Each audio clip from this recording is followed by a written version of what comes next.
Hello guys, this is your friend Naruto Audio Fanfics and we are back with a new fanfic. Which is what if Naruto's pain turned into power after being saved by his parents and Kurama, part 1. And if you enjoy this fanfic then please press the like button and subscribe to my channel for more fanfic like this. And now let's start the fanfic. The pain was fading. That was certain enough, but it was fading slowly. As the boy, bruised and beaten, cut in several places by sheer impact trauma, forced his one good eye open, and that only halfway from the swelling on his face, he could feel the slight burn as his body healed. Again. Every year this happened. Every October 10th a mob came looking for him, and the beatings were getting worse. Especially as he continued to recover. He was lifted gently by a pair of arms belonging to an Anbu in a dog mask, and the familiar jolt and bounce of a shinobi running as fast as he could began. He was heading to the hospital again, he knew. The Hokage would be there, as soon as he found out, but why couldn't he stop it from happening in the first place? The blonde boy didn't know who was doing this to him, and the people who did get caught somehow mysteriously walked free within hours with all charges dropped. He was in so much pain sometimes that he almost wished it would all stop. But then he'd hear a vague and somewhat shy giggle in the back of his mind, a soft voice that he could never quite place saying something he could never remember, and he would drag himself back up and fight for his life. Even now, when his very blood was leaving a clear trail showing the ANBU's progress, as the boy slipped into unconsciousness, he'd recall vaguely the girl, that much he was sure of, and his attacking the bullies who'd cornered her. He'd lost of course, but he'd fought them hard, drawing their attention, and luring them, away from their first target. Some days, he wished he could remember who she was, but the 5 boys had beaten him harshly, even if he'd given well nigh as good as he got. The girl's minder had shown up and bought the bullies, story that Naruto had been bothering the girl, and delivered a strike to the boy's head, ignoring the protest of the girl. As she'd knelt beside him that day, he'd heard her apologizing, thanking him for saving her, before being dragged away. The doctors and nurses at the hospital were indifferent to the boy. As long as the Anbu was watching they did their jobs, but the second he left to report to the Hokage, they left him in a room alone, to die, or live, as he had a distressing tendency to survive. The boy had heard the hate-filled epithets they muttered at him before, and though they puzzled him, he had long since grown inured to them. It was not living he was doing now, it was surviving. He'd made up his mind that he would be Hokage one day, and he would manage it, if only for her. The white-haired young medic Nin looked at the boy's chart. The way this Uzumaki brat was healing was incredibly rapid, almost unnatural. Maybe he could use that to find a cure for his master's disciple. It would take a lot of planning, but if it worked. Naruto opened his sapphire blue eyes to see a ceiling that had been spattered with something brown, almost black in some places. To one side, he could see a table with silvery instruments arrayed upon it, and 2 men discussing some kind of notes. He was firmly secured to the table, and to the other side, if he twisted his eyes far enough, he could make out another table with someone strapped to it. Even as he watched, he saw the taller and skinnier man, who had strange yellow eyes, collect a shard of what looked like bone from the other person's chest. Since there were no screams, the other person must have been unconscious. As the 2 upright figures stood over him, the taller one spoke in a voice that seemed designed to give people the creeps. "Oh, good, you're awake," he said, smiling sadistically. "This experiment is most likely going to hurt a little." The searing pain as the shorter man opened the flesh of Naruto's chest with a scalpel and quickly cracked the sternum caused the boy to scream in agony, and he hadn't screamed when the mob had come for him. The taller man inserted the shard of bone into the fracture in Naruto's, and the 2 men then sewed the wound shut. Over the next few days, this is going to hurt a little more, the snake-eyed man explained. Either you'll survive, in which case you might be useful, or you'll die, and we can dissect you to see what went wrong. It's a win-win situation, for me. As the blond boy, barely 9 years old, drifted into the oblivion of unconsciousness once more, the experiment began. The shinobi of Konoha were mobilized by the order of the Hokage, and sent out to find Naruto within minutes of the boy being reported missing. Since that didn't happen until the Anbu in the dog mask stopped by the hospital at noon the next day, the chances of finding him were significantly reduced. A great many ninja didn't put much effort into the search, wanting nothing to do with the demon child, not that they said it in as many words, of course. But if an Inuzuka overlooked a scent here until the trail was cold, or a Hyuga or Uchiha forgot to activate their dujutsu there, who could prove otherwise?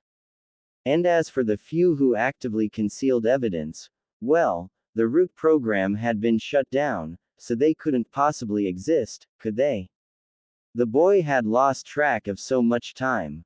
As bone shards were inserted all over his body, one at a time, he was hurt more and more, he got weaker, his senses shut down, in short, he was dying.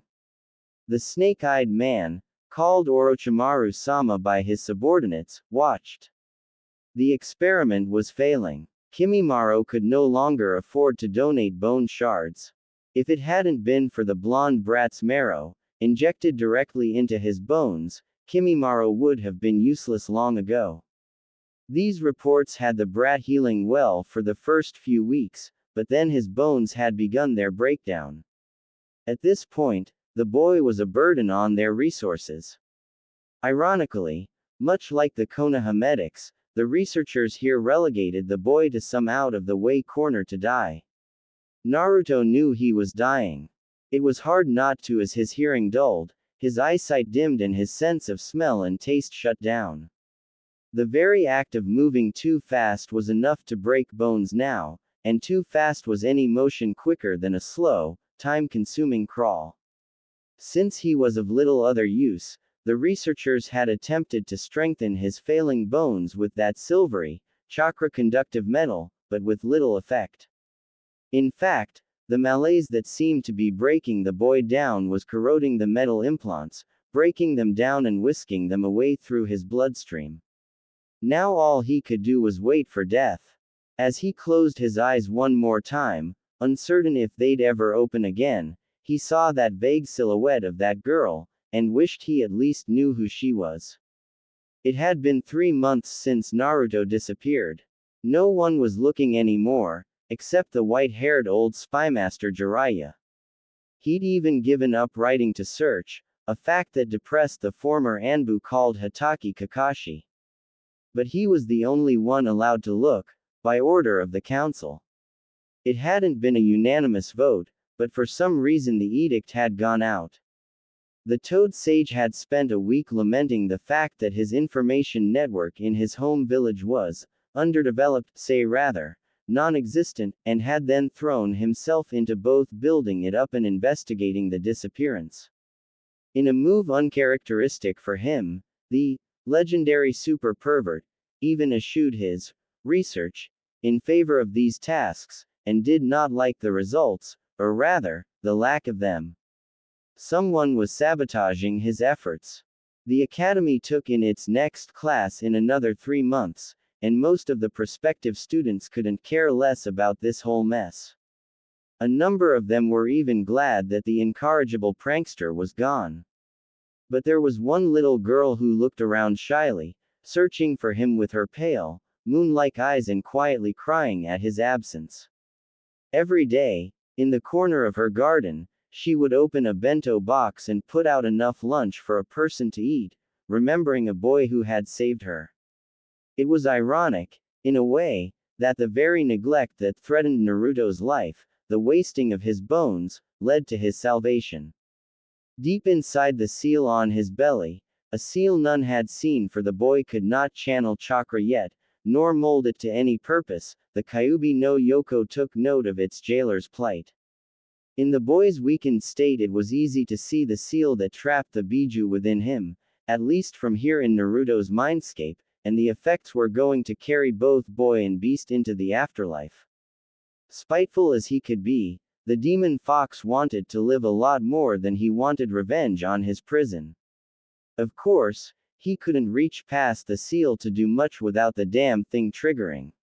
All he could do was send out his chakra in a blind attempt to heal the boy, and he didn't know enough about humans for it to do any good. On top of that were the several shards of foreign bone in the boy, and the tissue rejection issues they were causing, as well as the boy's general shutdown. Fortunately, perhaps, the Kyuubi could feel he wasn't alone in here. The seal held 2 more segments of chakra, suppressed and contained for specific triggers. He could feel these triggers, and knew how to set them off, and those chakra signatures wouldn't trip the seal's fail-safes. He just had to do this right. Stretching out with the thickest strand of his demonic chakra he could manage without tripping the seal, the fox gently eased the boy into his mindscape, a vast, sewer-like construction with a single incongruous ray of sunlight. Usually, the thing was overflowing with stagnant water, but in Naruto's current state of mind, it was blood, thick and black. Although Naruto was shocked and scared when he saw the Kyuubi, he was truly beyond caring what happened to him. "Wake up, boy," the demon rumbled, its words appearing in Naruto's strained mind without passing through his ears, "or don't you want to find out who the girl is?" Struggling to stand, the blonde boy leaned against the bars. "I'm dying. Looks like I go to Jigoku if I'm seeing the fox that the Yondaime Hokage killed." He was too hurt to flinch as the killing intent of the Kyuubi washed through him. "Kill me," he roared. "That man barely had the power to seal me.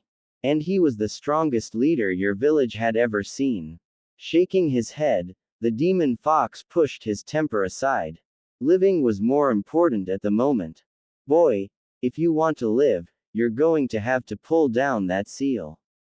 That will release what you need to survive." It seemed a simple enough proposition, even to Naruto, but the very simplicity made it suspect. "And if I don't? Then we both die and your village will probably fall in as little as 5 years, the Kyuubi replied, pulling a wild guess from thin air. His eyes narrowed as he went for the weak spot. "Including that cute little vixen you can never quite recall. That did the trick." Naruto reached up with the full intent to shred that seal, and found his wrist caught by a man who greatly resembled the Yondaime. The demon fox didn't even pause for breath or to let the man speak as he extended a tendril of his power towards the boy, commanding as he did so. "Master it, boy, take it inside you and claim it."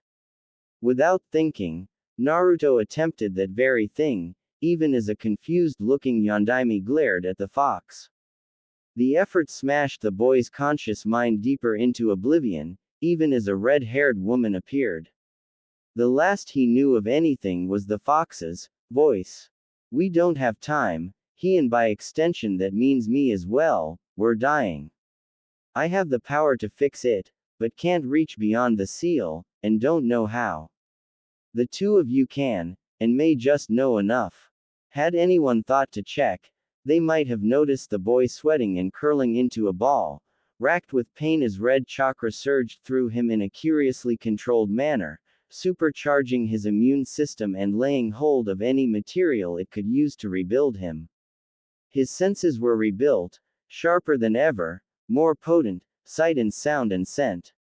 His bones were strengthened and healed, stronger than ever, shifted around as Kimimara's Kekkei Genkei was assimilated in a unique manner, as claws, blades of bone stronger than tempered steel, grew within his arms, and the muscles and nerves surrounding them shifted to facilitate their use. The bones were further strengthened as the remnants of the chakra-conductive metal were retrieved from within his system, and plated onto and tempered with his bones. The last and possibly most essential phase was the enhancement of the Kekkei Genkei of the Uzumaki line, the unknown factor that allowed them to heal quickly, and resist diseases and poisons, as well as maintain a lifespan at least half again that of others. This would mean his wounds would heal impossibly fast, and his immune system would vastly increase, rendering him almost immune to toxins and illness. As the chakra infusions that were all that was left of Namikaze Minato and Uzumaki Kushina faded, the Yondaime's echo turned to the demon fox. You've only got 3 hours, use them well, and get him to somewhere or someone safe if you can. He then suppressed the seal as he faded away, smiling at Kushina, sacrificing themselves for their son a second time.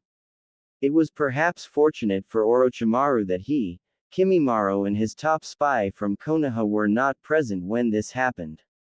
Over the course of 2 hours, every living creature in the base that was not a prisoner was used to paint the walls a most horrific shade of red, and then, leaving a number of dazed and terrified former experiments and prisoners behind. Although in Orochimaru's strongholds the difference was negligible, the creature that had slaughtered so many tore across the countryside at top speed. Senju Tsunade glared at the dice before her.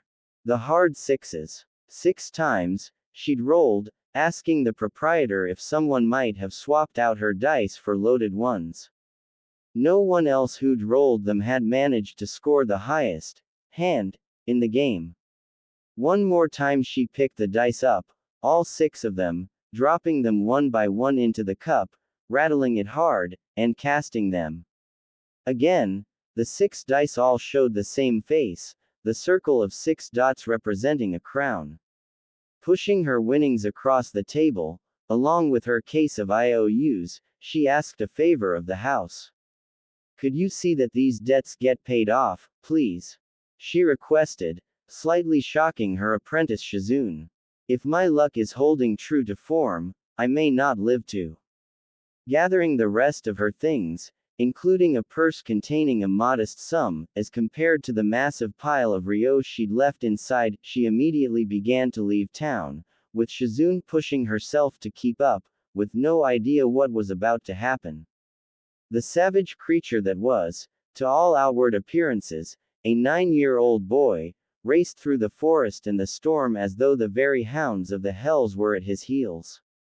Where he could, he simply forced his way through, and where he was blocked, his new claws made sure that he was not blocked for long.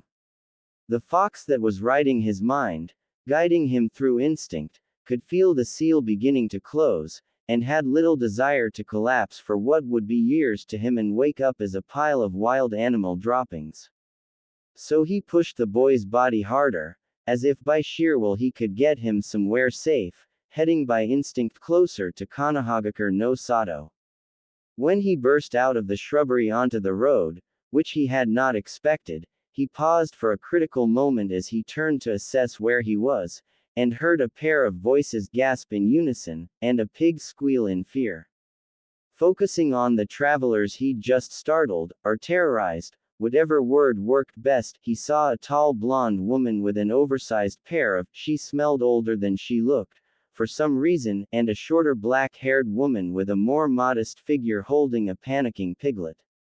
Then the seal slammed shut, and Naruto's face eased back from the savage snarl into a puzzled look, as he collapsed in the street. Tsunade stared at the boy who'd leapt from the bushes at the roadside, far too exhausted to notice them until too late. She could see the scars fading as what remained of serious wounds healed before her very eyes, in seconds rather than weeks. His clothes, what remained of them, had once been hospital issue, but were now little more than decorative ribbons. He looked familiar, too, as though she'd seen him somewhere before. She shook her head as she took in the last detail, the most surprising, the blades that emerged from his hands, 3 on each a good 8 inches long and from what she could see, sharp as a razor. A keke genke, perhaps. The blades seemed to be metal, too, that chakra-sensitive alloy that some shinobi used for their weapons. Still, he was a boy, and unconscious. Sighing, she picked him up, and stroked the muscles of his arms like a cat's paws, hoping the blades would retract. They did, and the queen of slugs and elixirs turned to her apprentice. We'd better set up camp for the night, Shizune. We're not going to get far now. As they stepped from the road, Tsunade increased the chakra flow to her muscles a fraction. From the weight of the boy, she'd guessed that his entire skeleton was that bone-metal amalgam, and that his muscles were sturdier to handle the extra mass. The little Gaki was heavy. Naruto opened his eyes, and immediately regretted it. They were extremely sensitive, and the sunlight he stared up into was painfully bright until they adjusted. Rubbing at his eyes as he rolled to face away from the sky, he learned his muscles were incredibly sore. The pain was fading, almost completely gone in fact, but there was a residual ache that was slow to depart. He could hear breathing from nearby, and looked in that direction.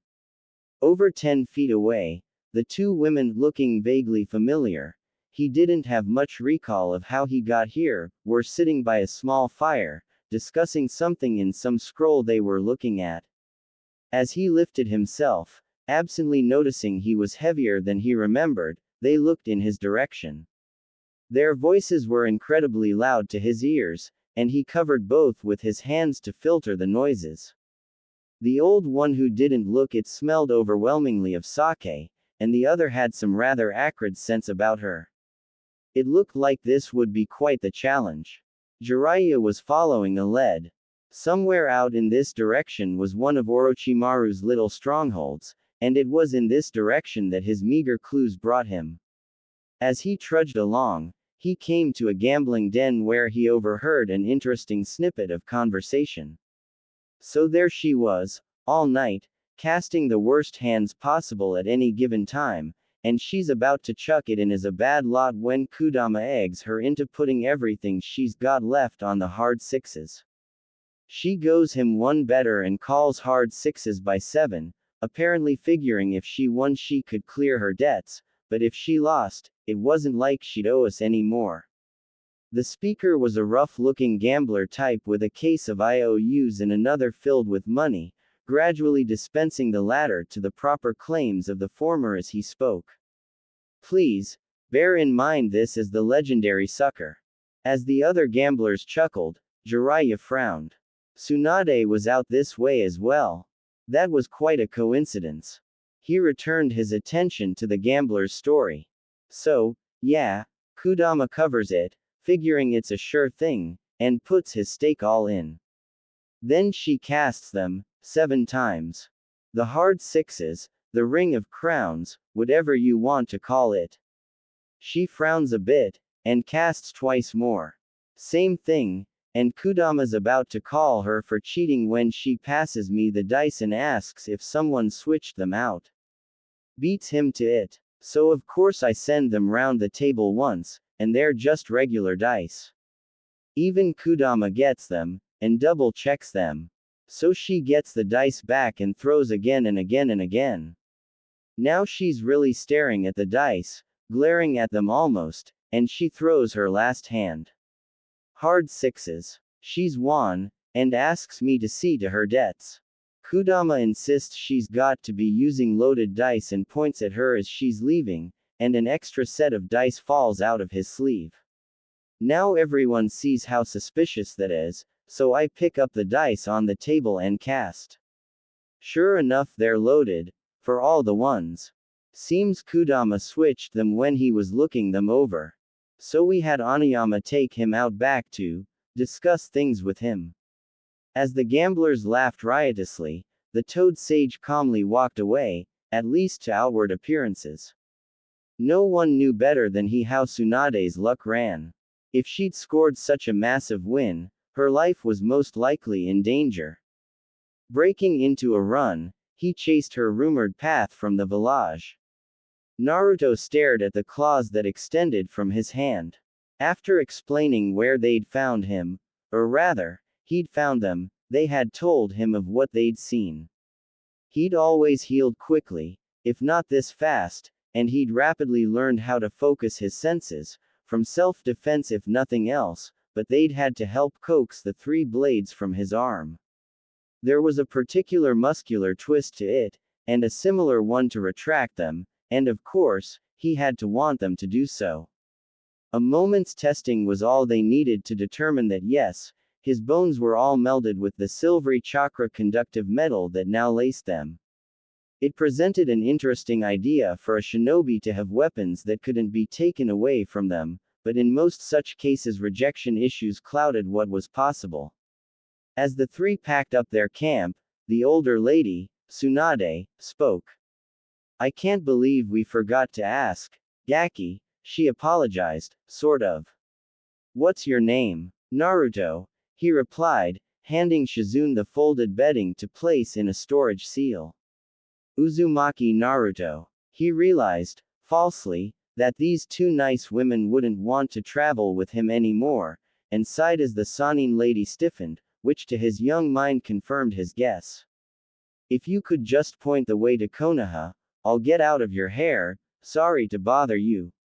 He lost what he was trying to say as Tsunade grabbed his shoulders and began investigating his face. Yes, her features were there, a little harder at the edges, mixed with the father's, and with that blonde mop, there was only one person that could be. Seeing the fear start to rise in his face, she loosened her grip as she crouched, talking with him on an eye-to-eye level. I'm sorry, I didn't mean to scare you, it's just. I knew your mother. When I heard she was killed, I was told her child, her son, didn't survive, that he'd been killed by the Kyuubi. A vague image rose in Naruto's mind. The three figures he'd seen last night, working together. The Kyuubi providing the chakra, the redhead focusing it and the Yondaime directing it, into him. He didn't know who they were, but from what the Hokage had said to him, they were probably his parents. He couldn't picture anyone else, with a handful of exceptions including these two nice ladies, who cared enough to save him. He was about to speak when a sudden explosion of smoke burst in front of them and an old white-haired man in red and green, standing on the back of an outsized toad appeared, beginning to loudly proclaim himself, hurting the boy's ears. Jiraiya had spotted the boy, and with the two women distracted, had decided on a fine prank to get back in the swing of his normal routine. As he appeared, he began his speech, hoping to impress Naruto and tick off Tsunade, just a little. Attend, he cried, striking a pose on the back of Gamatoro, one of the battle toads of Mount Myoboku. I am the mighty toad. Sage. His planned speech was cut short as Naruto flicked his arms outward and his claws sprang forth with a meaty, snicked. By instinct, the boy crossed the blades across his chest, guarding his vitals as he watched the intruder. He was worried, but if these nice ladies were in trouble, he'd help them. Not that it seemed necessary as Tsunade gritted out the newcomer's name, in pieces. Jiraiya, she said, almost sweetly if you could ignore the grinding teeth behind it. As he glanced in her direction, she hit him, driving him hard across the clearing until he hit a tree on the far side. We just got him calmed down, you old fool. She hissed in the aftermath as Naruto put his claws away, making the mental note not to piss her off unless he really had to. Explaining things to Jiraiya took time, especially when they hadn't heard Naruto's side of the story yet. Horrified by what had happened to him, Jiraiya came to a decision fairly rapidly once all their stories were told. What Naruto hadn't been able to understand, however, was something far more basic. Lady Tsunade, he said, respect for someone that strong was a good thing. He thought if you were told I was dead, and he knew I was alive, why didn't you two ever compare notes? Why didn't one of you, since you both knew my parents, make sure I was okay? Jiraiya cast his mind back, striving to recall every time the subject of Naruto's well-being had come up. He could recall talking to his old sensei, the Sandaime Hokage, but there was more, someone else was always there. A man with a heavily bandaged arm and face. Shimura Danzo. Why? He didn't know, but it was very suspicious. Naruto, I was always told you were doing fine, he explained. I trusted the man who told me that, and perhaps I shouldn't have, but that was my mistake. I don't know how I'm going to make it up to you, though. He paused a moment. I have a plan. I'm the only one left looking for you, Naruto, so I can pretend to keep searching, throwing people off the scent. It was mostly luck I found you this time anyway. If Lady Tsunade is willing, would you like to get some early training for the academy from her and Shizune? The Toad Sage was pointedly ignoring the glares from his old teammate at this point. Sighing, Tsunade turned to the boy. Truth be told, he was safer out here with her than he was in Konoha for now. Maybe they could figure out what had happened to him, and why his abilities were so far enhanced. I'm happy to teach you if you want, Naruto, she agreed, deciding to pass the first part of his training off on Shizune. But I'm not sure how much you can learn before the academy starts. Nodding, Jiraiya spoke up again. I'll report to the old man that you're taking him under your wing after finding him, to help him recover from the after effects of Orochimaru's experiments. I guess we can just thank our lucky stars that our former teammate didn't realize what he had in Naruto. Once he's up to par, you'll send word, and I'll come and bring him home. Does that sound good? The adults all nodded, and Naruto put his chin in his hand as he thought. I guess. I'm going to miss Ichiraku ramen, though. The Sandaime Hokage, Sarutobi Hiruzen, the professor, the god of shinobi, sat staring at Jiraiya's mission report, before destroying it with a quick, localized fire jutsu. Danzo would never find out about this if he had anything to do with it. Turning to his former student, he asked a question he'd been dreading. Your opinion? Jiraiya leaned against the wall. Physically, the kid's fine. A little traumatized by the experiments old Snake Lips performed, but Tsunade can handle that. The effects that resulted? No idea. I found the stronghold afterwards, and I'm fairly sure that the kid doesn't even realize what happened to the guards and researchers there. It's possible his traveling companion dealt with them for him, but then why would it release him? He shook his head. Too many questions there, including, why didn't the Kyuubi kill the other victims? Returning to the topic at hand, he chuckled. You should have seen him, sensei, he said. The way he lit up when he heard that he'd be getting a head start on the academy. At least he'll be on par with some of the clan-taught cadets. But then there's those claws. Have you ever heard of a Kekkei Genkai involving bones or metal before? Hiruzen stroked his pointed beard. Metal. There's the Byaku clan in Kumo, maybe, but I think they're just gifted weaponsmiths.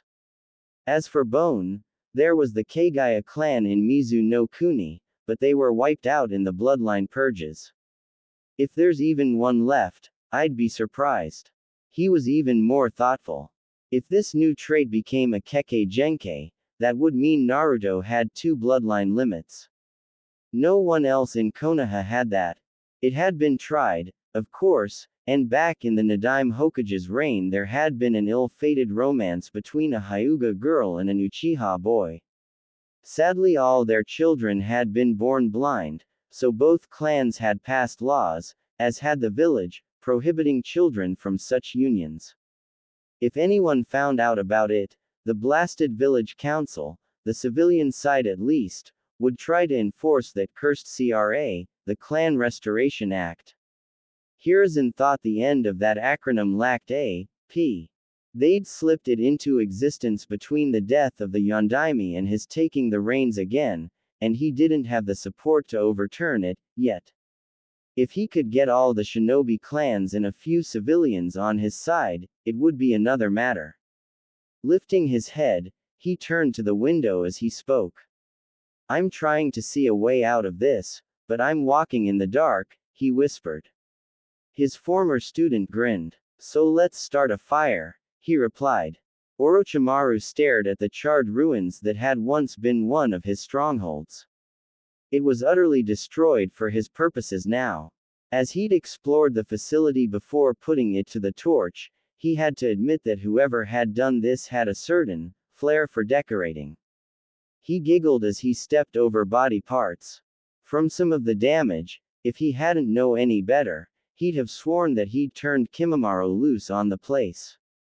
No survivors, and all prisoners/experimental subjects had been liberated. Oh, well, time for a change of scenery anyway, he said as he set off towards the north, and Ta no Kuni. The next Shunin exams in Konoha are in 3 years, and I need my pieces in place by then.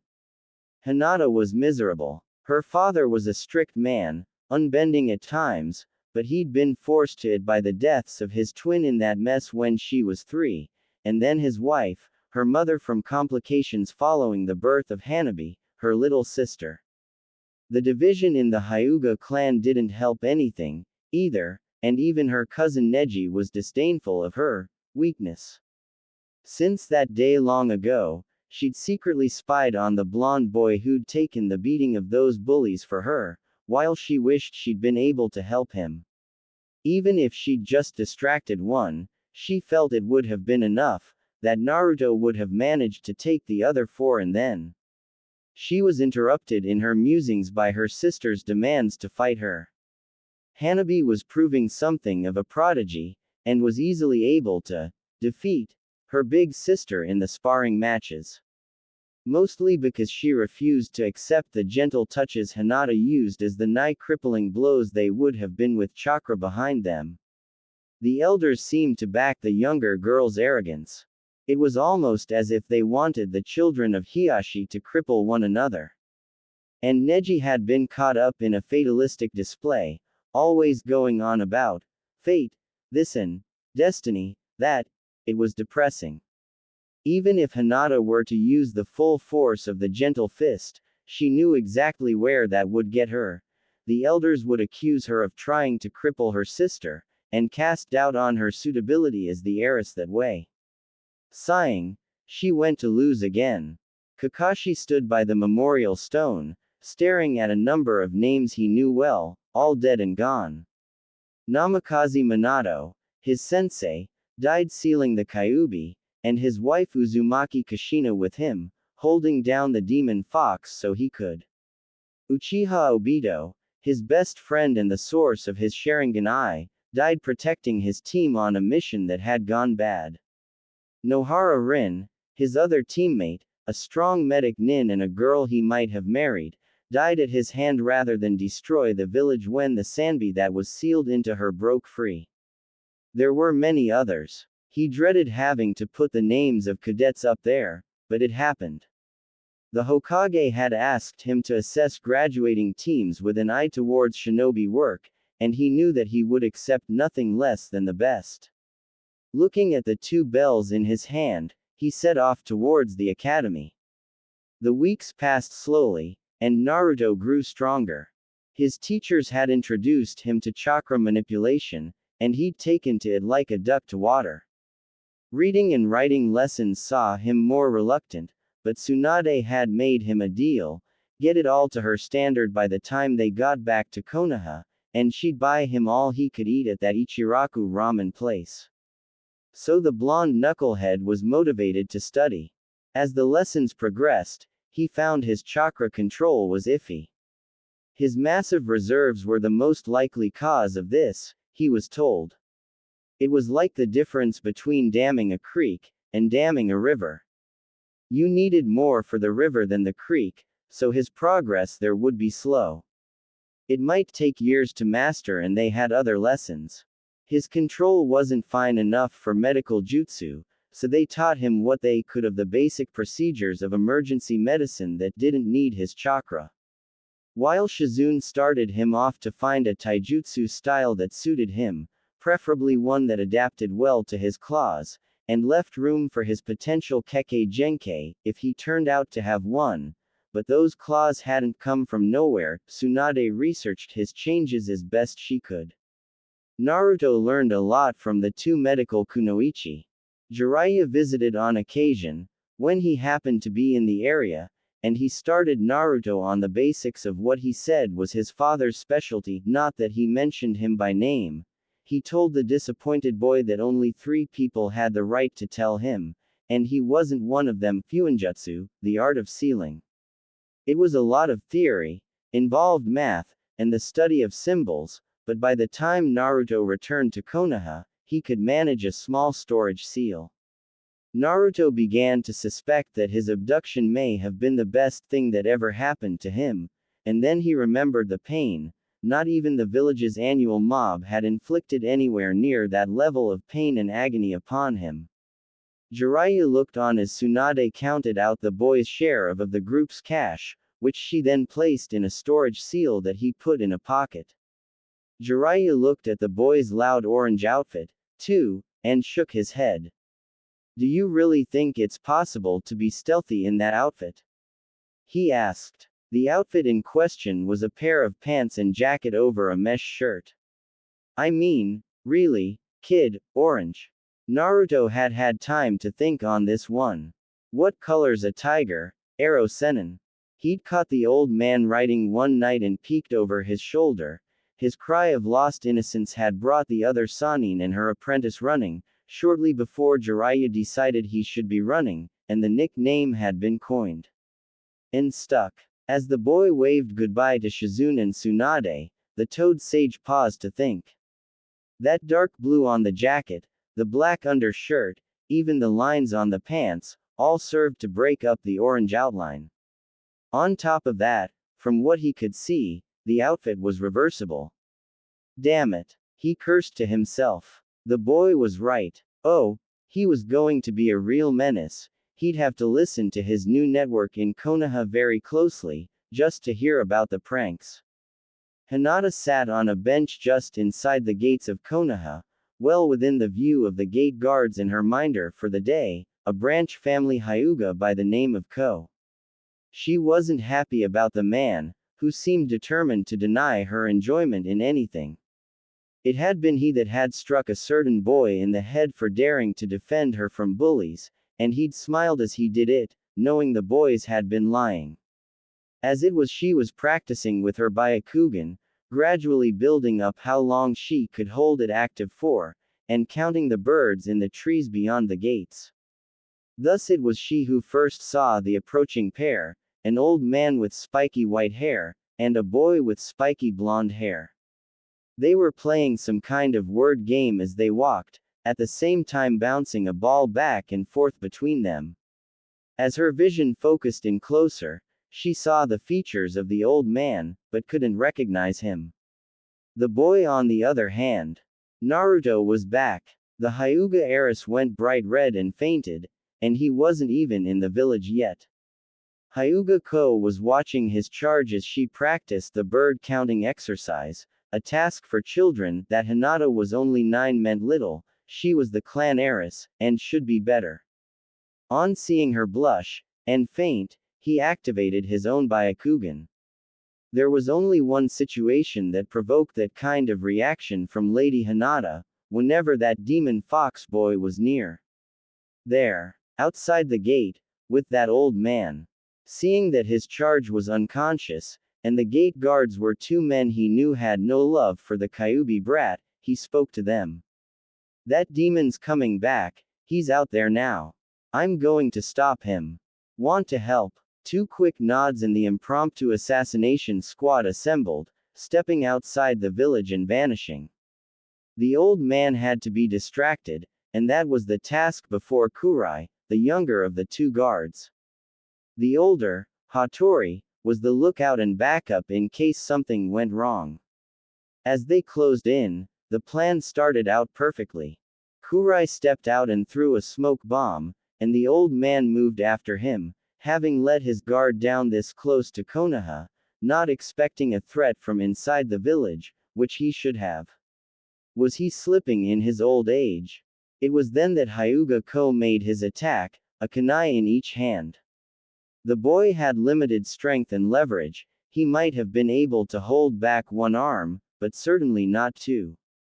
It is said that battle plans seldom survive contact with the enemy, and Ko's hastily assembled attack lacked 3 very important pieces of information. First, the old man was the Toad Sage, with quicker reactions than most and decades more experience than his foes. Second, Naruto's new changes had given him a veritable arsenal for blunt trauma, even if he didn't extend his claws to cut his enemies. And third, Naruto had been trained by Tsunade, for whom the term, extreme blunt force trauma, was a severe understatement. As the kunai came down at speed, Naruto stepped forward, just as Shizune had drilled him, and raised both forearms in a chopping motion, not so much an aggressive block, as a simultaneous directed blow at his attacker's elbows, which were easier to reach than his wrists, descending faster. The bone metal in the young Jinchuriki's fists and arms took the impact easily, and Ko's arms bent at the elbows, in the wrong direction, with a sickening crack. Naruto didn't stop there, unfortunately, following his taijutsu style that he and Shizune had begun to hammer out. 1 part monkey style, 1 part tiger style, and 3 parts street fights and brawling. As Ko dropped to his knees in pain, trying in vain to clutch his arms close, Naruto's hands pushed the adult Hyuga's arms out wide, something unpleasant for Ko to say the least, and drove his head forward to impact squarely on the man's hitai with a sound not unlike a bell, rolling the man's white eyes back in his head as he dropped into unconsciousness.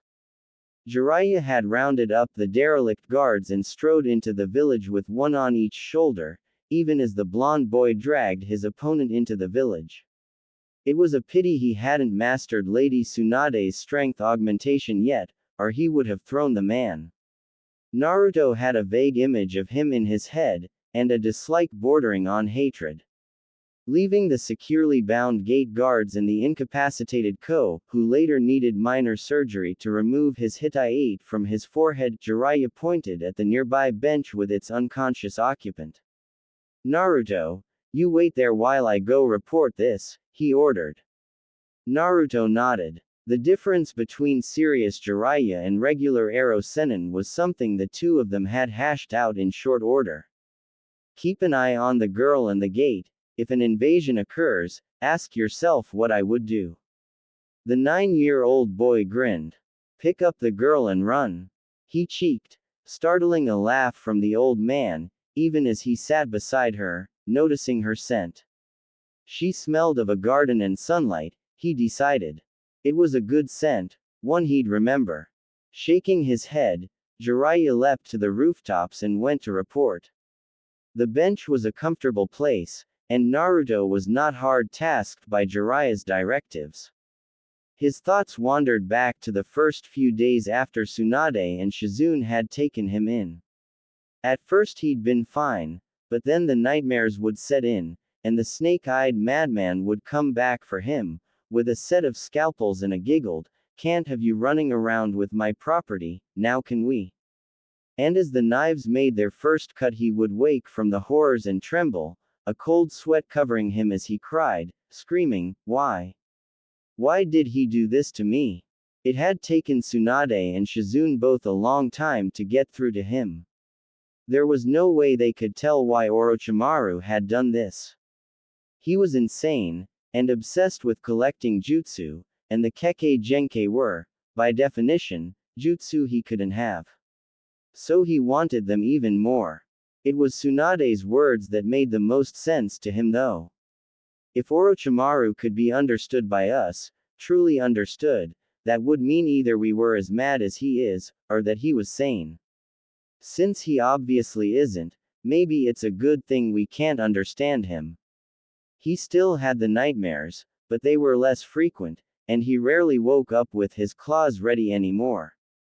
The blonde Jinchuriki glanced at the sleeping girl as a breeze whispered across them, and she shivered. Taking off his jacket, he laid it over the girl, and returned to his vigil, waiting for someone to come. "He's that strong?" Hiruzen asked in a serious tone. It was just bad timing on Jiraiya's part that Danzo had been here when he came to report in. The old war hawk had demanded the boy be arrested for attacking the guards, only to be shot down. They were outside the village, and approaching peacefully while playing a game, and they were attacked by our guards who'd abandoned their posts and a Hyuga ninja who abandoned his charge, the Hokage said wearily. If anyone should be punished, I believe it should be the ones who started the attack.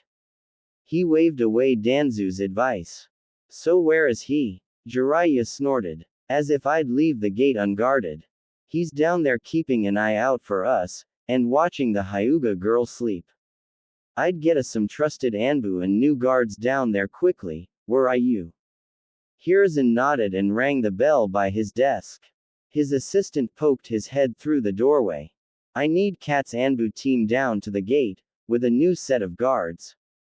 The current guards in Hyuga-ko are to be taken to Ibiki-san.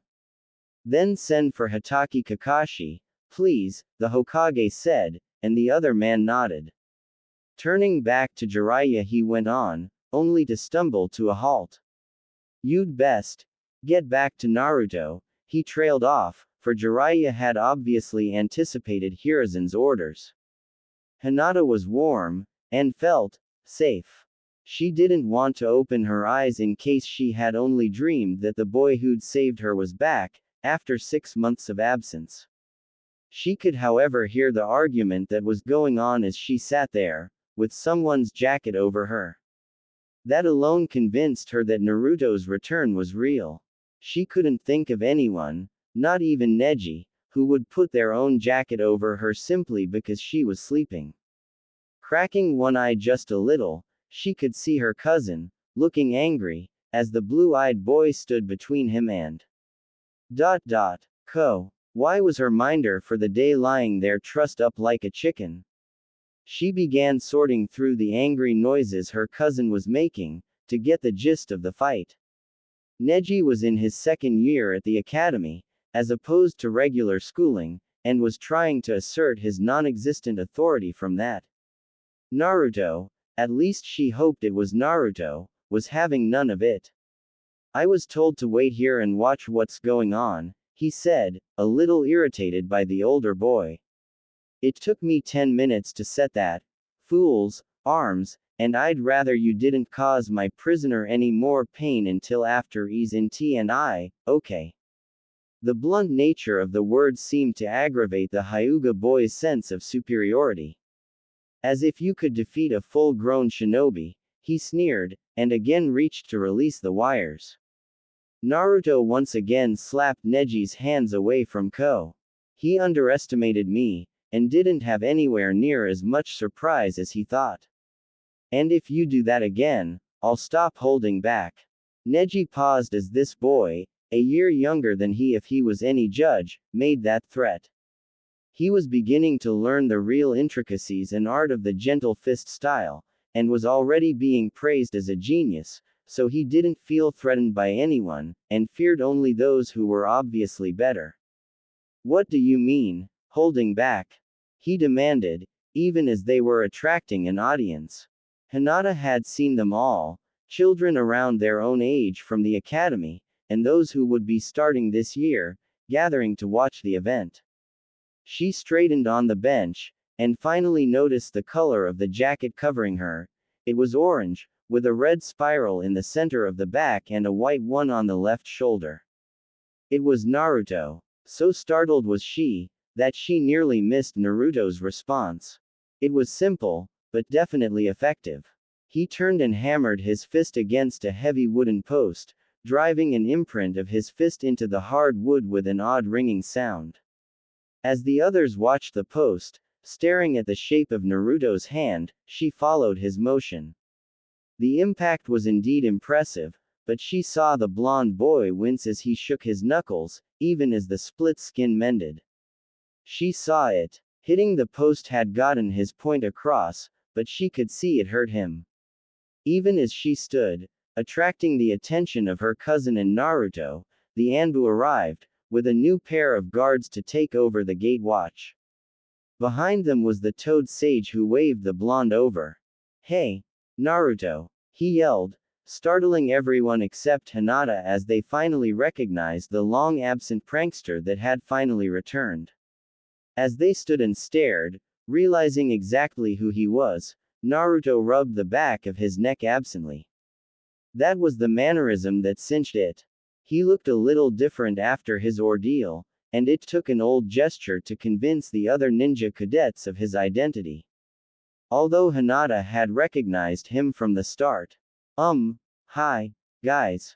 He said, sheepishly. Hey, keep the jacket, I can get another one, and you look like you need it more. He darted away with the white-haired old man, even as Hinata blushed bright red. But she did put the jacket on, they noticed. It was the young Nara heir, Shikamaru, who pretty much summed up what everyone was thinking. This won't be boring, but man, this is going to be troublesome. The Shinobi Academy of Konohagakure no Sato was considered to be second only to that of Kumogakure no Sato for the quality of its education, although by the rumors and intelligence Jiraiya had gathered from his new network, it was declining thanks to the civilians on the council interfering with the curriculum. As he glared at the information he'd laid out on the Hokage's desk, the older man having finally been alone for once, he pointed out the discrepancies. Shinobi history in Konoha is being edited, and quite openly, too. Did you know that none of our young cadets knew about Uzushio, let alone why the entire shinobi force above Chunin wears its symbols? He spoke in a low, forceful tone. 3 years ago, a bitter Hyuga Hiyashi had seen his daughter in the jacket that Naruto had given her, a jacket too large for her at the time, that she had refused to give up. Konoha now had 2 ninja candidates wearing orange, and surprisingly, they made better marks in the stealth training courses than anyone else. If that's not bad enough, graduating genin candidates are only tested on 3 ninjutsu, and by coincidence, Jiraiya's tone did not agree with his words, being heavily laden with sarcasm. Those are the 3 that take the least chakra to use, even if they do require a certain amount of control. Hiruzen shook his head as he listened to his spymaster. It got worse, he knew. He'd read Jiraiya's report, and knew the relevant information, so this meeting was more of a strategy session than anything else. As things stood, Naruto, with his huge reserves and terrible control, was going to fail. That a higher number of other students were also likely to, than at any point in the past decade, pointed to a conspiracy. The written tests were horrible, but when Naruto had proven able to spot a genjutsu seal on the test papers themselves that he was given, that course of sabotage had been abandoned. If it had not been for his lack of fine control, Jiraiya was certain the young Jinchuriki would have made shinobi already, if that was his desire. Naruto sat on a log beside a public park, watching the children play under the watchful eyes of their parents and minders. He was no fool, and knew they would chase him away if they could. He'd been so close to success last time he'd tried, but it was no good. No matter how hard he tried, he just didn't have the fine control he needed to use the Bunshin no Jutsu. His taijutsu was up to par with the others, even if he hadn't revealed his real edge, keeping his claws concealed. To the surprise of many, he'd become adept with the tonfa, wielded in each hand, as they seemed to blend with his taijutsu quite well, although he'd never explain why he'd chosen them. In truth, he hadn't, but Shizune had noted on one of her trips to Konoha, Tsunade still refused to set foot in the village, even to visit Naruto, that they might be good training for when he did use his claws. It was also on one of these trips that the young medic Nin had discovered that Naruto did indeed have 2 Kekkei Genkei, his own, from the Uzumaki lineage, and the second, which had most likely come about as a result of the experiments Orochimaru had performed. It was hard to explain, but she felt he would be able to channel his chakra into the manipulation of his very bones. They were well nigh indestructible after all, and the ability to manipulate them could come in handy. So far, no luck, although they did channel chakra easily. He'd been told to ask whoever his genin squad's Jonin sensei was to explain elemental natures and chakra, as the big sister figure that Shizune had become was eager to see what he'd be able to do in that area. He'd been somewhat surprised by several of his reactions to others when he'd gotten to the academy. He wasn't surprised that Sasuke had wanted to fight him a lot when they got there, and under the eye of Mizuki-sensei, the two had found themselves squared off in the sparring ring. The basic academy style was modeled on the Uchiha style, enough so that it was hard to tell the difference at times, and the Uchiha boy had been heavily tutored until that horrible night when Itachi destroyed their clan, not long after Sasuke entered the academy, not long after the boys' first match, in fact. When Mizuki-sensei had restricted them to academy style only, Naruto had groaned inwardly. It was all wrong for his body type, he needed a fast, sweeping style, and although the academy style's straight-line motions made it a good first style to learn, Sasuke had years on Naruto in the use of it. So Naruto had waited, and left the other boy an opening in his guard, which Sasuke had promptly taken advantage of. Despite the children not having forehead protectors, the forehead is quite hard, and as the Uchiha boy's fist drove past Naruto's defense, he dropped his head a fraction and took the blow on the hardest part of the skull for anyone. With his bone metal, it was even harder on Naruto. The sickening crunch as Sasuke's hand broke was clearly audible, and the academy-style kick that laid the pain-distracted boy out was textbook perfect, despite Naruto's lack of experience. If it hadn't been for his broken hand, the blonde's opponent would have been easily able to block the knee to his gut, but as it was, he went down. As the medic nin rushed over, Naruto added insult to injury as far as the Uchiha heir was concerned, as he crouched down beside the other boy and helped set the bones in his hand. Naruto smiled as he recalled that day. He looked over towards the academy yard, where Sasuke brooded against the wall, despite being tagged as Rookie of the Year. He did keep demanding fights from Naruto, which the blue-eyed boy accepted or blew off as he felt necessary. The Uchiha was obsessed with getting stronger, and putting the worthless trash in his place. Naruto liked the place he was, thank you very much, and wasn't giving it up. He glanced over at the other boys, gathered in a group. Sometimes he'd even go along with them, but their parents were present today, as were those of everyone else, and Naruto didn't want to create friction. His gaze trailed across to the girls, where Sakura and Ino were fighting again.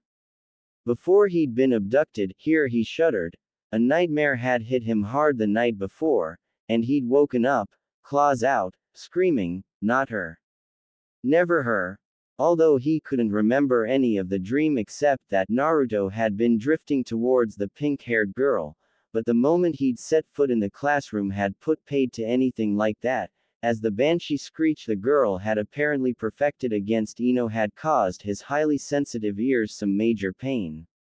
So rather than sit anywhere near the cause of such pain, he instead took a different seat, one next to the girl he'd given his jacket to. She was actually wearing it then too. His eyes sharpened as he corrected an earlier thought. Not everyone had their parents present. Hinata's father wasn't there, or she would be over there with the other girls, but the distinct absence of the orange jacket she'd grown into, a little snug in some places, now, but she refused to part with it pointed to her being. He sniffed the air, catching her scent. His ears twitched, although he wished they wouldn't, as it was a dead giveaway that he was focusing on his hearing, and he pinpointed where she was. There, behind that tree, about 10 feet behind him and to the left. He wondered why she did that, and vaguely recalled the discussion Tsunade had had with him on his last trip to see her. Something about girls noticing boys before the boys noticed them, although he didn't fully understand it.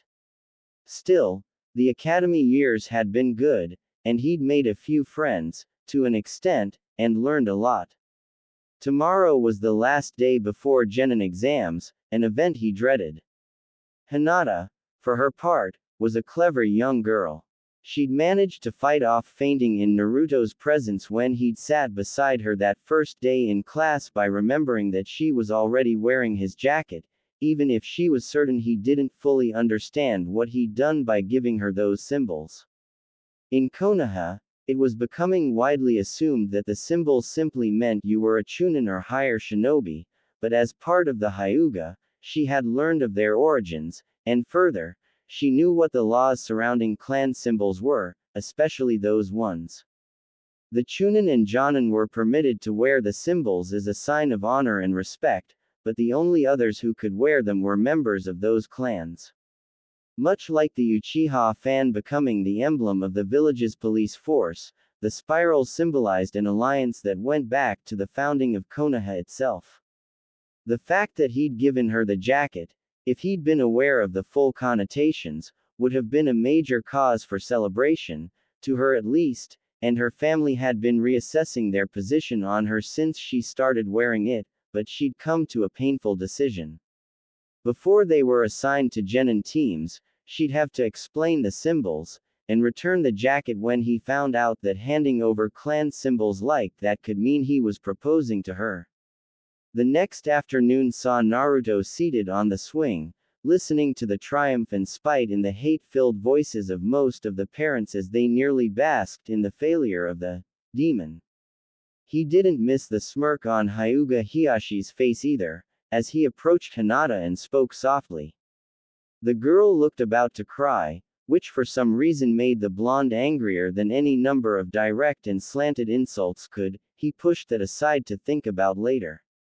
The shadow that fell across him as he sat there belonged to the last person he'd ever have suspected. Mizuki-sensei. Hearing that there was an alternate exam to graduate struck some suspicions, but Naruto was desperate to pass. "I'll do it, sensei," he said, solidifying it into a promise. "There's nothing that'll stop me, believe it." Despite second thoughts, and third and fourth thoughts as well, Naruto slipped up to the Hokage tower. The locks were quite sturdy, and the doors were solid, but this didn't slow him down by much.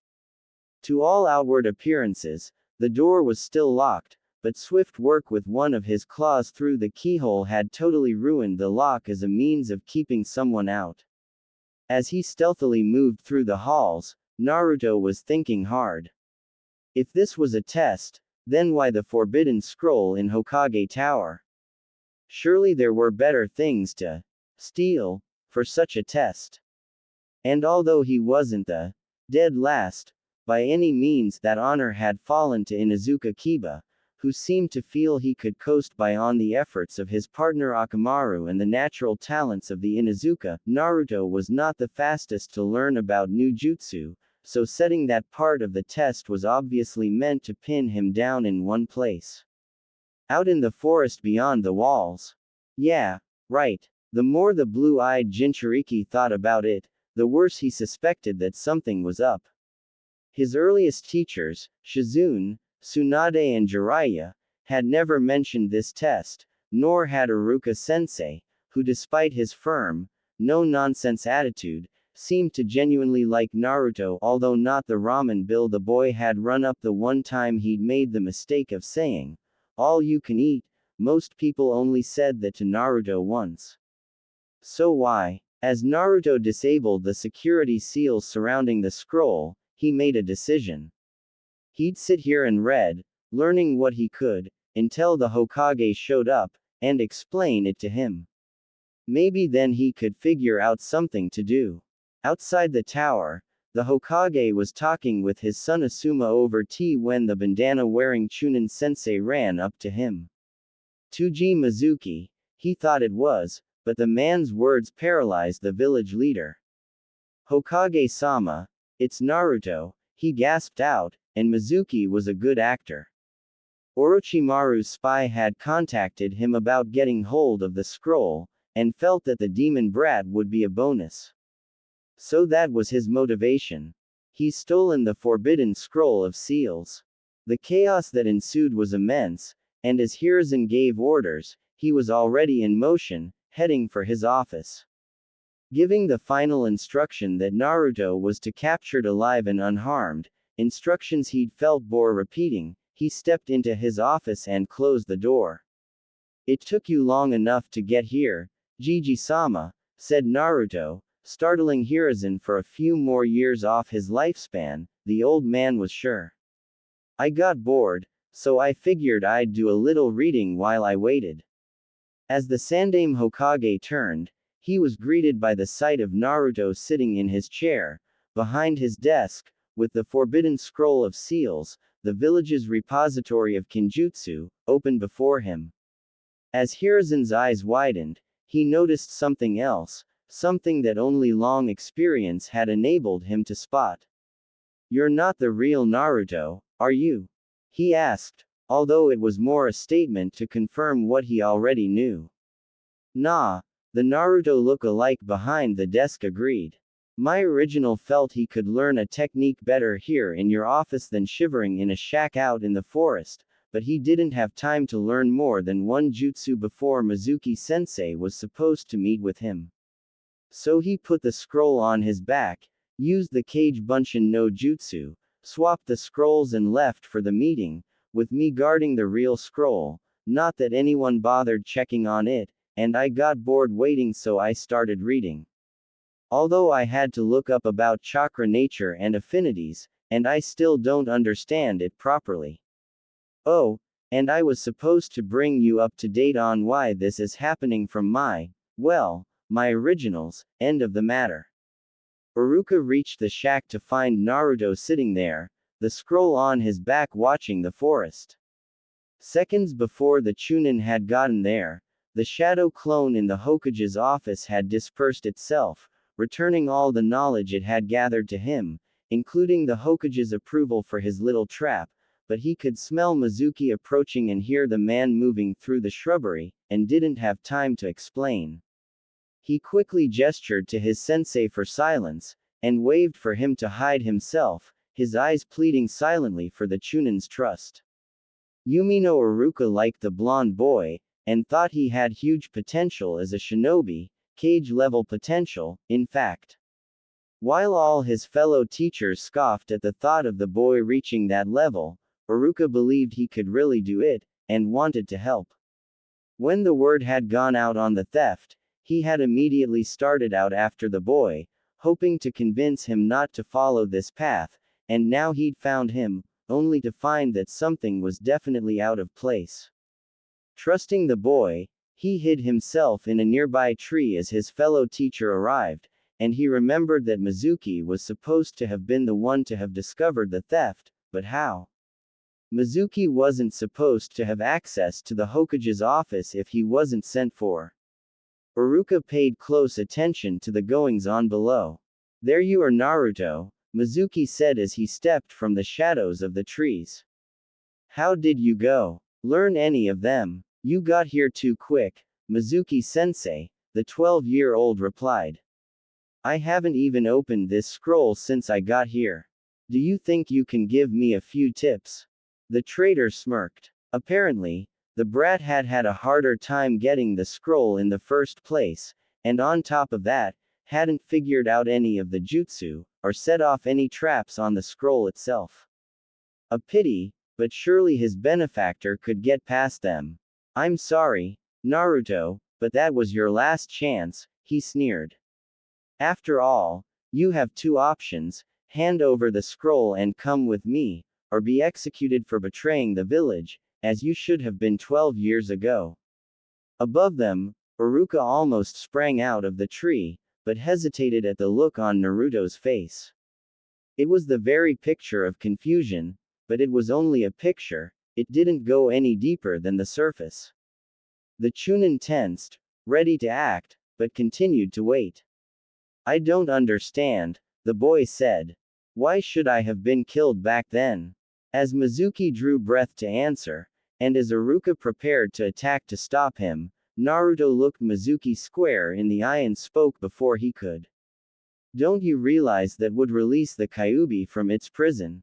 Stunned, both Chunin, the loyal and the renegade alike, froze, even as Naruto lifted the scroll from his back with one hand and slammed it, on end, into the ground beside him, striking a formidable-looking pose for one so young, determination writ large in every inch of him.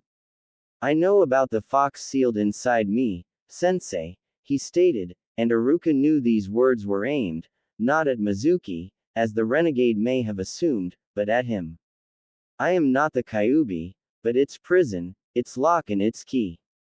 I stand with the will of fire, and I refuse to quit. I will never give up, I will never stop trying, and I will be Hokage. I am Uzumaki Naruto, and no one can stop me. Believe it." It had begun as a verbal cry for attention, he supposed. At the tender age of 3, he'd started telling others to believe it, partly to get them to believe in him, and partly to get himself to believe, to make it so that's how it would be.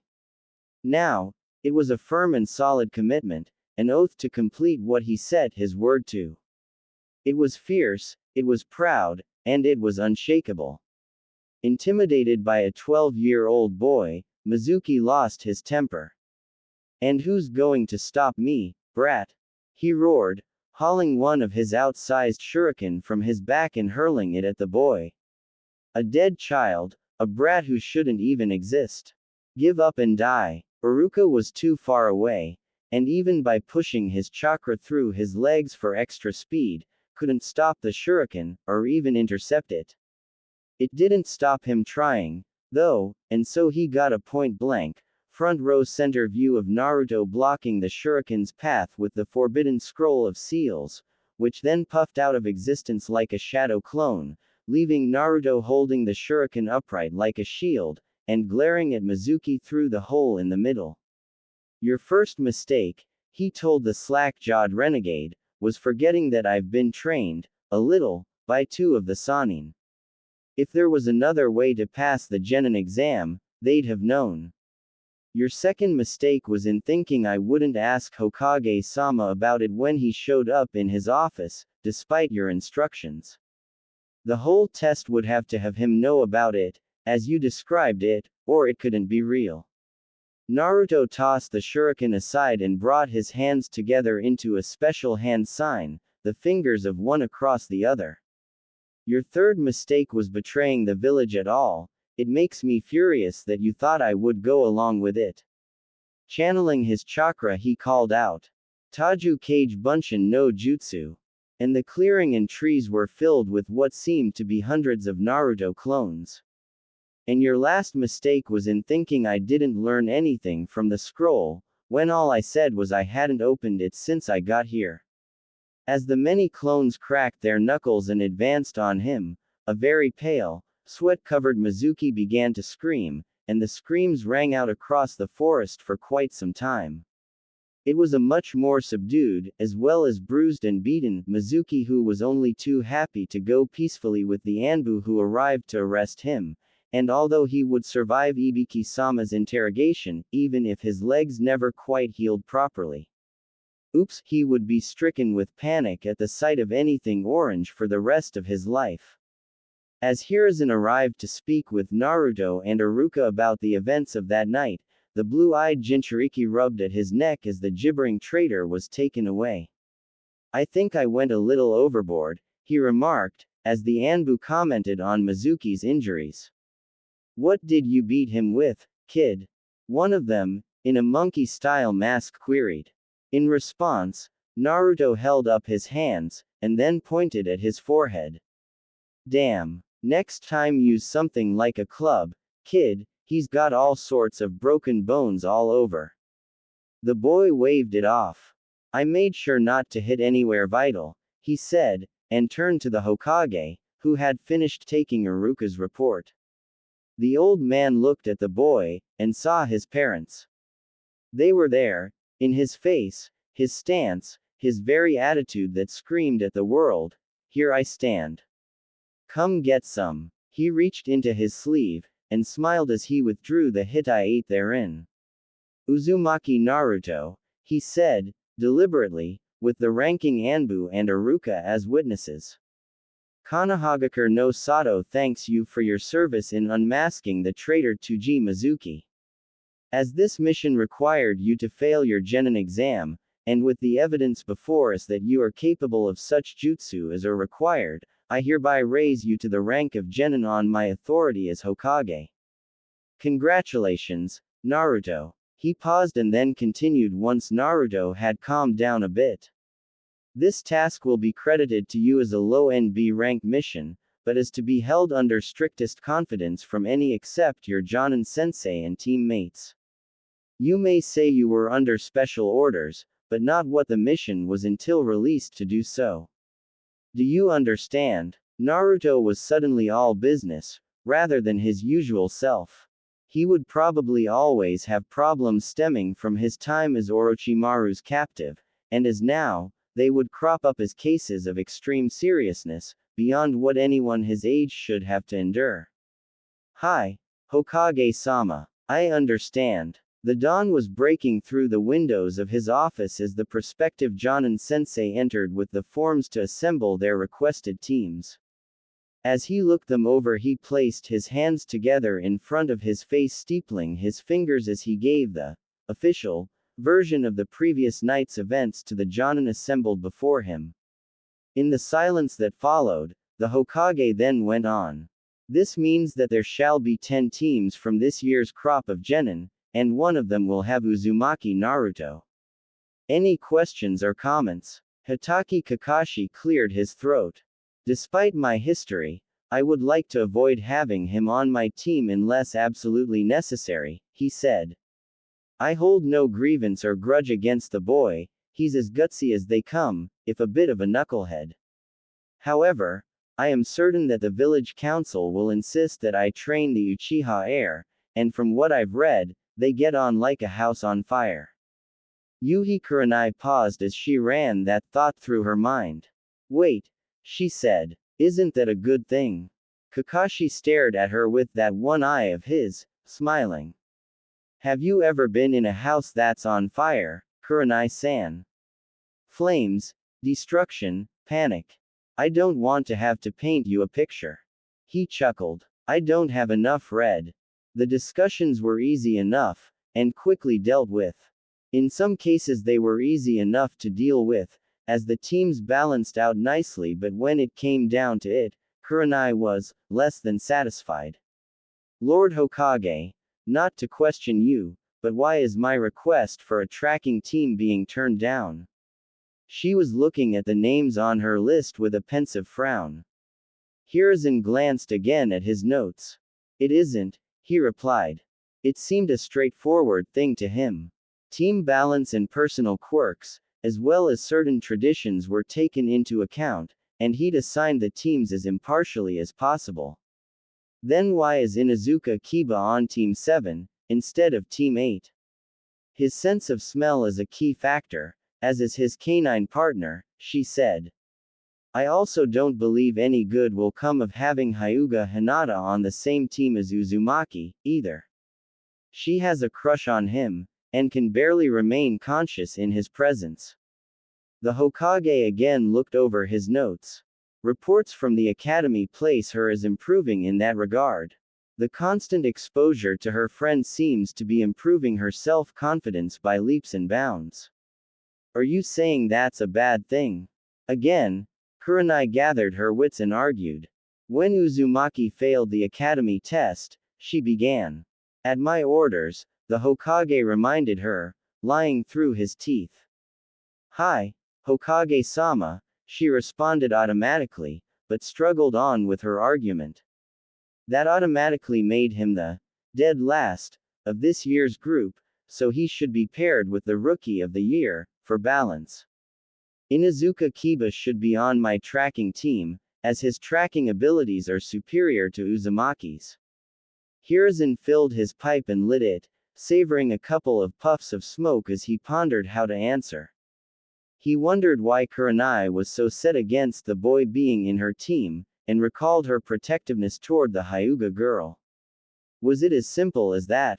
From the observations and reports he'd received, the Inuzuka boy was interested in the Hyuga heiress, who didn't reciprocate his feelings, so her virtue was safe there, but if her interest in Naruto was returned, and with the closeness of their friendship as it was, being on the same team may well be the push that started such a romance. He grinned as he got an idea, one that even Naruto, incorrigible prankster that he was, would have loved. Give him a test, then. He watched as Kurenai gaped at him. Give Naruto a task that you know Kiba can manage, or make it a contest between the two of them, with no outside assistance, not even young Kiba's partner. If Naruto performs well enough in your honest opinion, no deceiving yourself, please, it's bad enough when others do it, he stays on your team. If he loses to Kiba, he can transfer to Team 7 with my blessing. What do you say, Kakashi? The copycat ninja, Sharingan Kakashi, put away his copy of Ika Ika Paradise. Can I put 20 Ryo on Naruto? Kurenai stared at Naruto's file. It was thicker than she expected, and the blonde orphan had apparently had assessments performed by Lady Senju Tsunade and her apprentice, a clanless prodigy named Shizune, apparently the niece of the Sanin's lost fiancé. Master Jiraiya had also placed a few notations and recommendations in the file as well.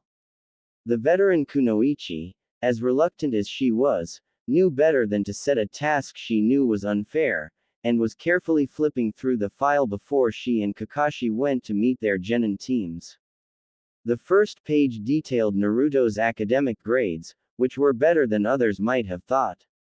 Apparently the boy had some kind of deal with Tsunade, based on his scores. If he'd been able to nail that last jutsu, she had to admit, he'd have more than qualified for the slot on her team. Next, she looked at his tracking scores. Visual tracking was pretty good, but was hardly a patch on Hinata's, and his hearing was also sharper than she'd thought. The real trick came down to his sense of smell, and she knew no one could beat an Inuzuka in that regard, it was impossible. In truth it was, but Naruto's sense of smell at least matched Kiba's, according to the file, although it was to be noted that he didn't have as much experience as of yet. Apparently it was part of a newly emerged Kekkei Genkei. Kurenai sat up straight as the information struck home. Turning the page she continued reading, even as her face paled. This was an S-rank secret.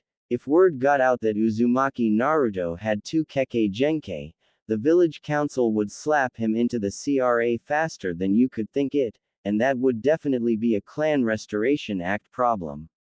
The first Kekkei Genkei was the main Uzumaki bloodline, heightened vitality, longer lifespan, faster healing and sharper senses, with the potential for their special chakra to develop unusual manifestations, such as the chakra chains of Uzumaki Kushina. Kurenai had to reread that line 5 times before it sank in that her Jonin sensei as a genin had to be Naruto's mother, but then who was the father? Was he the source of the other bloodline? Shaking her head, the Genjutsu mistress continued to read. Abducted from the hospital 3.5 years back by Orochimaru, discarded as a failure by Same when experiment appeared to fail, awakening of second Kekkei Genkei from assimilated transplanted tissue, escaped and finally taught by Senju Tsunade. If someone was telling a lie, or selling a story, they would have come up with a better one than this. Sealing the file again, she put it in her personal safe, which seemed to be her fruit bowl. She stood and hurried towards the academy. If she got there after Kakashi, she'd never live it down.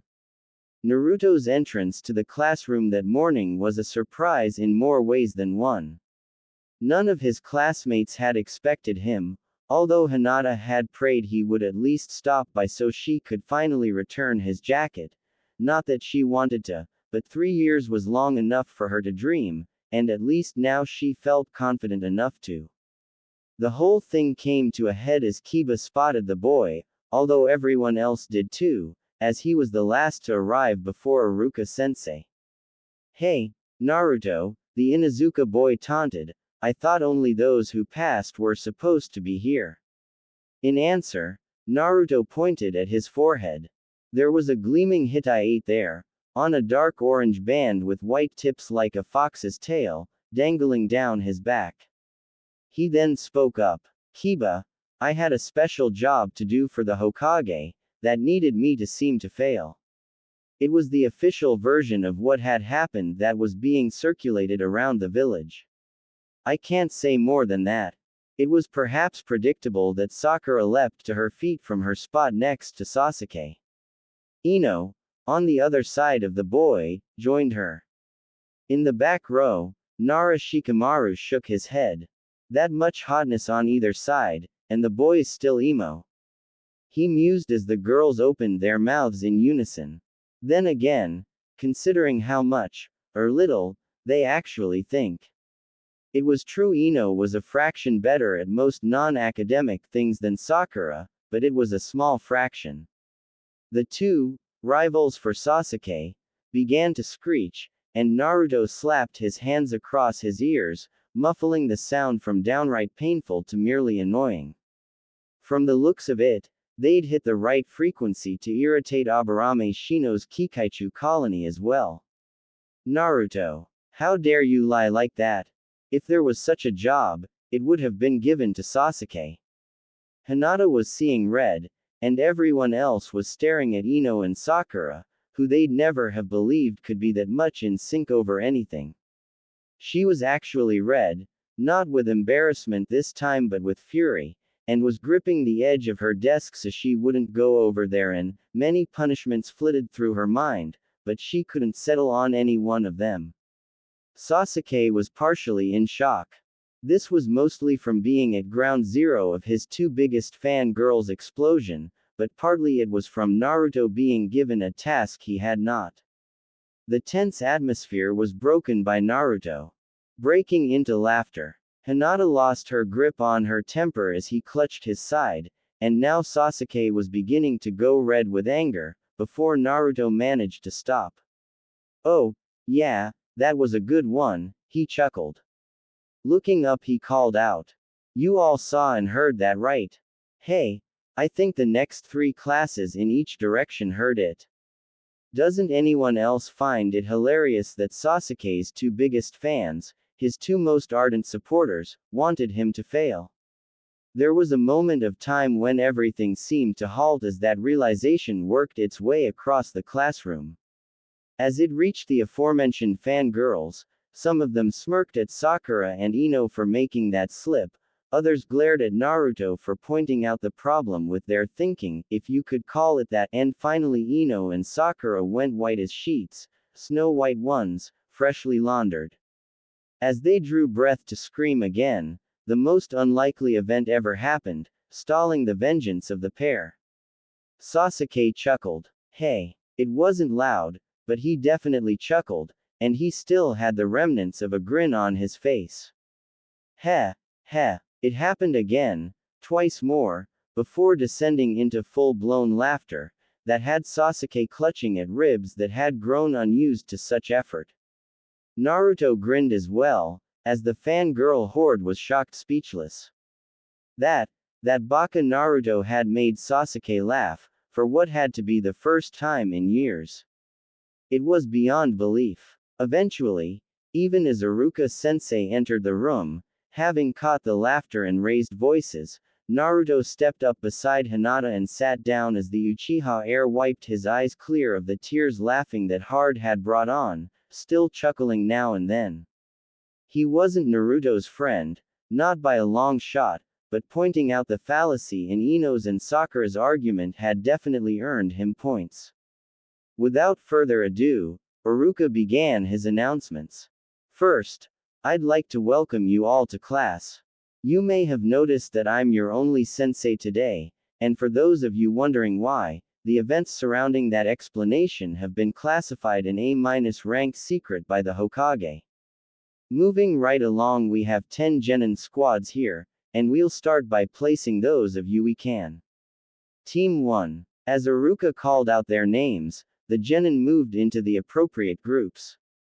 The first 3 squads were announced in proper order by Iruka. There was, by long-standing custom, no Team 4, because nobody wanted to be part of any group marked by death. Team 5 and 6 were oddities. 5 was an all-boys squad, while 6 was all girls. Team 7 consists of Uchiha Sasuke and Sakura Haruno, with an open spot to be determined, led by Hitaki Kakashi. Team 8 has a similar problem, with its set members being Aburame Shino and Hyuga Hinata, led by Yuhi Kurenai. Inuzuka Kiba and Uzumaki Naruto will be filling one or the other slot based on a Jonin-sensei determined test. Team 9 is still in circulation from last year, so next we have Team 10, Nara Shikamaru, Akamichi Choji and Yamanaka Ino. The lineup bothered Ino, and all the fangirls except Sakura, but there was little they could do. As for Team 10's lineup, it seemed their parents had managed to convince the Hokage that another generation of the odd yet effective trio their clans made was a good plan. Once all teams were assigned, Iruka dismissed the class, with an admonishment to be back by the end of lunch to meet their respective Jonin. Naruto scratched the back of his head. I wonder what that's about. He turned to the girl who was his closest, if a little shy and awkward, friend. He'd noticed she wasn't wearing his old jacket, and was curious about why, but felt this wasn't the place to discuss it. As the other fresh genin left, most of the girls glaring at Sakura and Naruto, although for very different reasons. The 6 members of Teams 7 and 8, even though 2 of them were undetermined, were unsure of what to do. With their rosters up in the air like that, it was difficult to even think of bonding as a team. It was all to the good, then, when a few minutes later, Yuhi Kurenai arrived with one of her friends, Kiba's older sister Hana, and her canine partners with her. I'm Yuhi Kurenai. Teams 7 and 8 are to come outside with me, she announced, trying to at least be neutral in her attitude, although a touch of her true attitude seeped out regardless. Hitaki Kakashi will meet us in the yard by the gate. With that brusque introduction, she turned and walked out. As they were walking outside, Naruto slipped up beside Hinata and whispered his question to her. Hinata Haim, he murmured, hoping in vain that neither of the two with the sharpest senses, Shino or Kiba, would catch what he said. You're not wearing the jacket I gave you. What's wrong? Is it too small now? I mean, it was 3 years ago, and it can't have been comfortable in some places. A quick glance, stolen as he rubbed the bridge of his nose with his index finger, told Hinata that Naruto, her Naru-kun, was blushing. Then she remembered exactly where the jacket hugged her tightest, and she too turned red. They were outside by now, and she didn't have the time to explain, so she just held the small bag she'd brought the jacket in question in, and whispered her reply. I'll tell you later, Naru-kun. Kurenai-sensei is about to speak. Indeed, they had been joined by a tall Jonin with gravity-defying hair and his Hittite pulled down over his left eye. Kurenai didn't comment on his, for once, punctual arrival, since she knew he'd left hours before her to get here. As the Jonin in dispute, she had to take the reins here, so she stepped forward. The reason we are standing here is due to a minor dispute over which genin gets placed on Team 8, which is being set up as a tracking and reconnaissance team. As a result, the Hokage has told me to test the 2 potential genin before the final determination is made. She paused for breath, and looked over the assembled genin. Hinata, Shino, the 2 of you are free to train or speak as you wait, but we will not be leaving until your teammate, whoever he is, gets back. Team 7 Sasuke and Sakura, the same applies for you. Turning to the last 2 genin, she smirked. Kiba's experience would stand him in good stead here, she knew, but then Naruto's physical stamina would also help him. The test is as follows, she told them. Somewhere in Konoha is Tora, the cat belonging to the wife of the fire daimyo. As she said this, Hana winced, and Kakashi shook his head in pity for the genin, even as he admitted that the genjutsu mistress couldn't have come up with a better test. The 2 of you are to track him down, capture him, and return him here by sunset. The first one back gets the spot on Team 8, and the other is placed with Team 7. Before you start, a few rules. No outside assistance. This means Akamaru stays here with Hana, Kiba. To be fair, however, no shadow clones for you, Uzumaki. The difference in address wasn't something she noticed, but Hinata did. The test applies only inside the walls of Konoha, and no interference with each other will be tolerated. I have two friends who'll be keeping an eye on you both, and they will inform me of any offenses against each other. This is Tora's scent. She held up a scrap of silk that had obviously come from a cat's bed, allowing each boy to sniff it twice. Begin. As he raced out into the village, leaping to the rooftops as he'd been taught, Naruto's mind raced. Kiba had been using his sense of smell for this for a long time, but he hadn't. If he wanted to get this, he had to think about what was going on, and according to everyone, it wasn't his strong point. He was in no way anywhere near Shikamaru, for example. Heck, he probably thought more like the cat than Shikamaru. A moment of revelation was all it took. Dashing to the first place the cat would have left his scent, Naruto began trying to recall which hotel the fire daimyo's wife used when she was here. Kiba knew he had this in the bag. He too understood the laws and customs surrounding clan symbols, and had started to worry that Hinata would never see him as a possibility for a boyfriend, and then today she hadn't been wearing Uzumaki's jacket, which he just knew meant she was starting to see things his way. As Kiba leapt and raced around, he wondered why the scent wasn't just jumping out at him as it usually did, and at the unusual lightness of his head. Oh, well, surely Akamaru would let him know if he missed anything. Akamaru. But he'd left Akamaru with Hana back at the academy.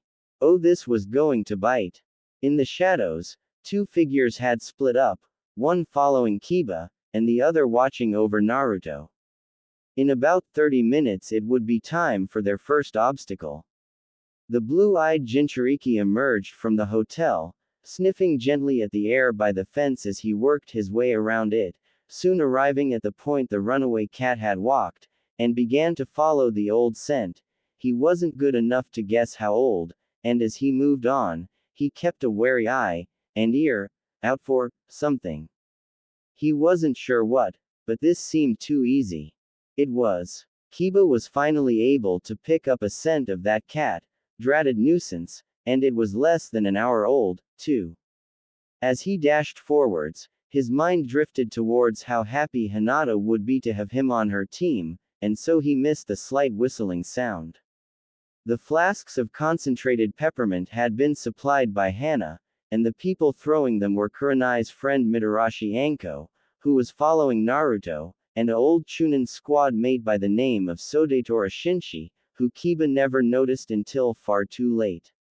At the same time, in totally different districts of Konoha, Naruto and Kiba responded to the ambush in very different manners. Naruto had a fraction of a second to react. Whoever that was, they were fast, and reached out and snatched the flask from the air, stopping the open top with his thumb to prevent the contents from spilling on the street, and managed not to break the fragile glass bottle in his grasp. That had been close. Channeling chakra to his senses, he moved on, unaware that his whisker mark were now glowing faintly with his chakra. Kiba, totally caught by surprise as his thoughts drifted away from his surroundings, also managed, by some miracle, to catch the flask thrown at him, unfortunately, with his mouth, and the peppermint sloshed into his mouth and throat, pretty much killing his sense of smell. Gasping and choking, the Inuzuka marked his current place, and hurried over to a nearby hose to try and rid himself of the smell of peppermint, a smell so strong that it blocked his sense of smell completely. As Naruto picked up the pace, moving more quickly once he again had the trail, sniffing every so often as he ran, he swept through an area with a vague whiff of peppermint to it. If someone was obliterating sections of Tora's trail, he reasoned without slowing, he had better move even faster. When Kiba finally got the dratted taste and stench of peppermint out of his mouth and nose, he darted back to the place he'd marked, and cast about to get the scent once more. He caught Tora's scent after a few minutes, because another scent, much fresher and stronger, had overlaid it. That of Naruto. A few seconds of anger had Kiba growling, until he hit on a really shinobi plan: let Naruto do the work, then swoop in and grab the cat, then beat the baka back to the academy. It was so simple, it couldn't fail, and then, forcing his mind back to the now, he set off. Yes, Naruto's scent was easy to follow. Shinchi sighed, and swiftly caught up to Anko. Pretty snake, the hound is hunting the fox instead of chasing the cat, he said in a deep low voice. Orders. The special Jonin thought for a second. Leave it. It is a legitimate strategy, even if it's not a nice one. The chase continued. The afternoon was dragging on as Naruto closed on Tora's position, some bushes in one of Konoha's many parks and gardens. As he did, he heard the faint rustle of leaves, and presumed it to be his watcher. Moving slowly forward, 1 foot at a time so as not to startle the runaway cat, he crouched and slid closer. Kiba had nearly lost Naruto a couple of times that afternoon, a frustrating experience considering the other boy wore orange for crying out loud. He'd soon picked him up again though, through a few moments sniffing around, but making up the lost ground had the Inuzuka tired and grumpy. He'd finally caught up, and he too could smell the cat in those bushes. Naruto, the baka, was cautiously approaching the cat from the windward side, letting the stupid creature, Inuzuka and cats do not get along, catch his scent. Kiba, however, had worked his way around until he was upwind of the cat, with his own scent blown away from the feline that had led them this merry chase. But if Naruto got there first? Kiba didn't stop to think, he didn't feel a need to, and he raced in to grab the cat. Tora was getting bored. He'd run away again, but there was no one chasing him to put through hell until he found these two. The first one, the one who was showing him he was there, that he was nothing to fear, he smelled odd, like a fox, but not like a fox. It was confusing, and Tora was wary of confusing things like this. And vets. Always watch out for vets. Then there was the other one, the dog-smelling one. He was hunting, but he didn't smell nice to cats. He made Tora's whiskers itch. He'd lost track of him now, and looked around as he heard Kiba's rush begin.